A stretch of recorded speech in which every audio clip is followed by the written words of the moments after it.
આજે આપણે એક કોમન કન્ડિશન વિશે જનરલી શોલ્ડર પેન કેટલાય લોકોને તકલીફ હોય છે કે એ લોકો વારે ઘડીએ કમ્પ્લેન કરતા હોય છે કે તેમનો ખભો દુખે છે અને ઘણી વખત બધા એ લોકો એમ કહે છે કે ફ્રોઝન શોલ્ડર થયું હોય છે પણ જનરલી ફ્રોઝન શોલ્ડર વારે ઘડીએ આવી રીતે નથી હોતું. ક્યારેક કેટલી વખત ફ્રોઝન શોલ્ડરના કેસમાં પણ પ્રોપરલી ફ્રોઝન શોલ્ડર નથી હોતું.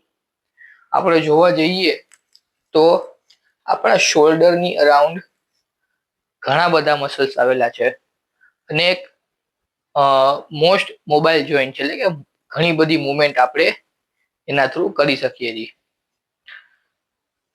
અને પર્ટિક્યુલર ઘણા બધા કેસની અંદર પ્રોપર ફ્રોઝન શોલ્ડર નથી હોતું. ફ્રોઝન શોલ્ડરના અલગ નામ છે, જેમ કે ક્રિસ્ટલાઇન આર્થ્રોપેથી, પેરીઆઇથ્રાઇટિક શોલ્ડર વગેરે. પણ જનરલી જોવા જઈએ ને તો શોલ્ડર અરાઉન્ડ આપણે અહીં આપણા ડેલ્ટોઇડ્સ છે, ફ્રન્ટ, મિડલ એન્ડ પોસ્ટિરિયર, ચેસ્ટના ફાઈબર છે, આપણું ટ્રેપેઝિયસ છે, અહીંયાથી બાઇસેપ્સ આવે છે. આપણા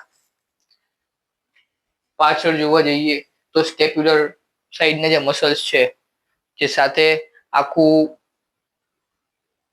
અપર બેક નો પોર્શન હાફ સાઈડ નો આ કવર કરે ને બી સાઈડ નું કવર કરે.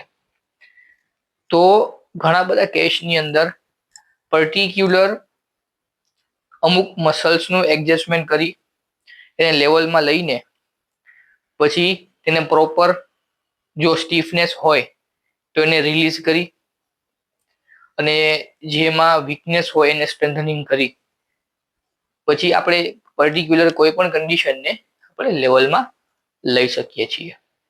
એન્ડ મોસ્ટ પ્રોબેબલી કેવું થાય છે કે લોકો વારે ઘરે ગરમ પાણીનો શેક કરતા હોય છે, પણ વારે ઘરે ગરમ પાણીનો શેક નથી કરાતો.